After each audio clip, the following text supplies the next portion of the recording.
കേരളമാണ് ഇന്ന് ഇന്ത്യയിൽ ആകെയുള്ള ഒരേ ഒരു ഇടതുപക്ഷ ഗവൺമെന്റ് നിലനിൽക്കുന്ന സംസ്ഥാനം.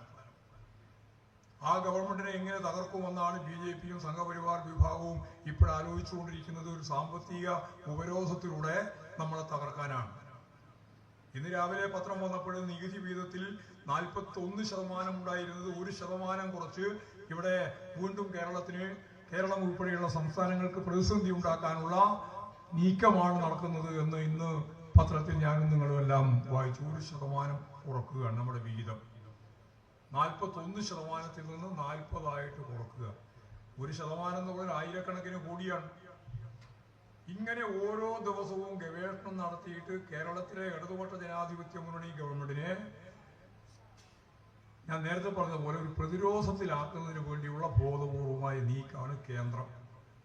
ഇത് സാമ്പത്തിക മേഖലയിൽ ഇന്ത്യയിലെ സമ്പത്ത് മുഴുവൻ വലിയ കുത്തക മുതലാളിമാരുടെ കൈകളിലേക്ക് എത്തിക്കുകയാണ്. അദാനിയുടെയും അംബാനിയുടെയും ടാറ്റയുടെയും മുരളിയുടെയും ഒക്കെ കൈകളിലേക്ക് എത്തിക്കുകയാണ്. സമ്പന്നർ കൂടുതൽ സമ്പന്നരായിക്കൊണ്ടിരിക്കുകയാണ്, ദരിദ്രർ കൂടുതൽ ദരിദ്രരായിക്കൊണ്ടിരിക്കുകയാണ്. പട്ടിണി കൂടിക്കൊണ്ടിരിക്കുകയാണ്, തൊഴിലില്ലായ്മ വളർന്നുകൊണ്ടിരിക്കുകയാണ്, സാധനത്തിന്റെ വില വർദ്ധിച്ചുകൊണ്ടിരിക്കുകയാണ്. ഒരു അടിസ്ഥാനപരമായ നിലപാടും ജനങ്ങൾക്ക് വേണ്ടി സ്വീകരിക്കാൻ തയ്യാറില്ല. എല്ലാം കേന്ദ്രീകരിക്കുന്നത് ബഹുരാഷ്ട്ര കമ്പനികൾക്ക് വേണ്ടിയും അതുപോലെ തന്നെ ഇന്ത്യൻ കുത്തക മുതലാളിമാർക്കും വേണ്ടിയിട്ടാണ് എന്ന് ഇപ്പോഴും വ്യക്തമാക്കപ്പെടുകയാണ്.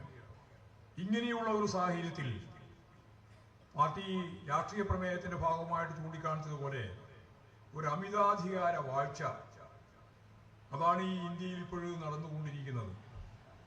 രാഷ്ട്രീയ പ്രമേയത്തിന്റെ ഭാഗമായിട്ടൊരു പുതിയ പദം ഞങ്ങൾ ഉപയോഗിച്ചിട്ടുണ്ട്. ആ പദം നിയോ ഫാസിസ്റ്റിക് എന്ന പദമാണ്. പുതിയ ഫാസിസ്റ്റ് പ്രവണത എന്നാണ് അതിന്റെ അർത്ഥം. ഇത് സംബന്ധിച്ച് ഇപ്പോഴും ചർച്ച നടക്കുന്നുണ്ട്. ആ ചർച്ചയിലേക്ക് ഇപ്പം ഞാനിപ്പോൾ കടക്കാൻ ഉദ്ദേശിക്കുന്നില്ല. ചിലർ പറയുന്നത് ഇതിപ്പോ തന്നെ ഫാസ്റ്റ് ആയിട്ടുണ്ട് എന്നാണ്. ഇപ്പൊ CPI പറയുന്നത് ഫാസിസമായി കഴിഞ്ഞിരിക്കുന്നു. CPI-ML പറയുന്നത് ഇത് ഇന്ത്യൻ ഫാസിസമാണ് എന്നാണ്. ഞങ്ങൾ ഇതിൽ നിന്ന് വ്യത്യസ്തമായ ഒരു നിലപാട് സ്വീകരിച്ചത് ഇപ്പോഴും സ്വീകരിക്കുന്നതല്ല, മുമ്പേ സ്വീകരിച്ചത് തന്നെയാണ്. ഫാസിസമാണെങ്കിൽ കയ്യൊരുങ്ങിയ ഒരു പരിപാടിയില്ല. ഉണ്ടോ?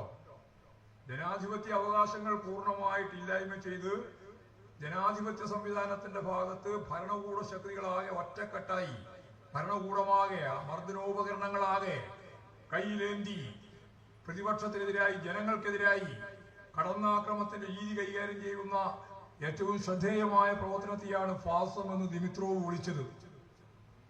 ആ ക്ലാസിക്കൽ ഫാസിസം നാറ്റോവിന്റെ ഭാഗമായി, അതുപോലെ തന്നെ ഹിറ്റ്ലറുടെ ഭാഗമായി അന്ന് ചൂണ്ടിക്കാണിച്ച അത്തരം ഫാസിസം ഇന്ന് ഇന്ത്യയിൽ ഇല്ല.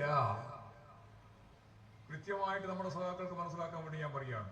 ക്ലാസിക്കൽ ഫാസിസം എന്ന ലക്ഷക്കണക്കിന് മനുഷ്യരെ ഗ്യാസ് ചാമ്പറിലിട്ട് കൊന്ന, ജനാധിപത്യം പൂർണ്ണമായി കശാപ്പ് ചെയ്ത, പാർലമെന്ററി വ്യവസ്ഥക്ക് പകരം ഭരണകൂട ശക്തികൾ പൂർണ്ണമായിട്ട് ആയുധവൽക്കരിച്ച ഒരു സാഹചര്യം ലോകത്തിന്റെ മുമ്പിൽ ഇപ്പോഴില്ല.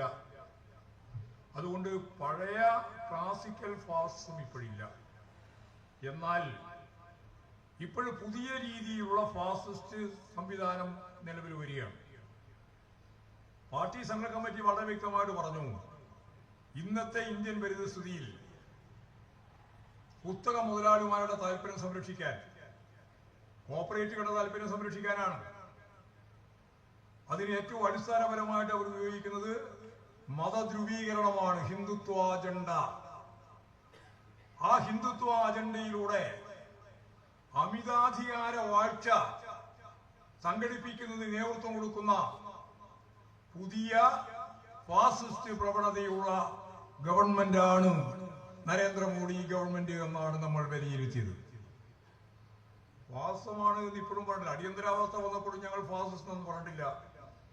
അടിയന്തരാവസ്ഥയെ പറ്റി പറഞ്ഞത് ഇത് അർദ്ധ ഫാസിസമാണെന്നാണ്. അർദ്ധ ഫാസിസം. അന്ന് പ്രതിപക്ഷ നേതൃത്വം മുഴുവൻ ജയിലിൽ കിടക്കുകയായിരുന്നു. പാർലമെന്ററി ജനാധിപത്യ സംവിധാനമൊക്കെ സ്തംഭിപ്പിച്ച് നിർത്തിയായിരുന്നു. എന്നിട്ട് നമ്മളന്ന് പറഞ്ഞത് അർദ്ധ ഫാസിസമാണ് എന്നാണ്. ഇന്ന് ഇതിന്റെ അജണ്ടയാണ്. നമുക്കറിയാം, 22-ാം പാർട്ടി കോൺഗ്രസിലും 23-ാം പാർട്ടി കോൺഗ്രസിലും നമ്മൾ പറഞ്ഞു വെച്ചതിന്റെ ഏറ്റവും അവസാനത്തെ വിമർശനാത്മകമായ പദപ്രയോഗമാണ് ഇപ്രാവശ്യം നമ്മൾ നടത്തിയത്. 2 സമ്മേളനത്തിൽ നമ്മൾ പറഞ്ഞു, ഈ ഭരണകൂട സംവിധാനത്തിന്റെ ഭാഗമായിട്ട് ഫാസിസ്റ്റ് പ്രവണതകൾ ശക്തിപ്പെട്ടു വരികയാണ്. 22-ാം പാർട്ടി കോൺഗ്രസ്, 23-ാം പാർട്ടി കോൺഗ്രസ് പറഞ്ഞു ഫാസിസ്റ്റ് പ്രവണതയുടെ അജണ്ട കൈകാര്യം ചെയ്യുകയാണ് എന്ന്. ഇന്നിപ്പോ 24-ാം പാർട്ടി കോൺഗ്രസ് നമ്മൾ പറഞ്ഞു വെച്ചു ഈ അജണ്ട ന്യൂ ഫാസിസ്റ്റ് രീതിയിലാണ് കൈകാര്യം ചെയ്യുന്നത് എന്ന് പറഞ്ഞാൽ ഫാസിസത്തിലേക്കാണ് യാത്ര. ഫാസിസ്റ്റ് അല്ല, ഫാസിസത്തിലേക്കാണ് യാത്ര. ഇതിനെ പിടിച്ചു കെട്ടാനായില്ലെങ്കിൽ ഈ ഇന്ത്യ എന്ന ജനാധിപത്യ സംവിധാനം ഉണ്ടാവില്ല, മതനിരപേക്ഷ രാഷ്ട്രം ഉണ്ടാവില്ല, ഫെഡറൽ സംവിധാനം ഉണ്ടാവില്ല. അതുകൊണ്ട് ഈ പ്രവണത മുമ്പോട്ടേക്ക് നയിക്കുന്ന ഫാസിസ്റ്റ് പ്രവണത മുമ്പോട്ടേക്ക് നയിക്കുന്ന നരേന്ദ്രമോദി ഗവൺമെന്റിനെതിരായി എല്ലാ ശക്തികളെയും ചേർത്ത് ജനാധിപത്യ മതനിരപേക്ഷ പ്രസ്ഥാനമാകെ ഒറ്റക്കെട്ടായി നിന്ന് എല്ലാ അർത്ഥത്തിലുമുള്ള ഒന്നാമത്തെ ശത്രുവായി ഇതിനെ കാണണം. ഈ ഗവൺമെന്റിന്റെ ഭരണകൂട സംവിധാനത്തെ മനസ്സിലാക്കണം എന്ന് രാഷ്ട്രീയ പ്രമേയത്തിൽ CPIM കൃത്യമായി പറഞ്ഞു വെച്ചിരിക്കുകയാണ്.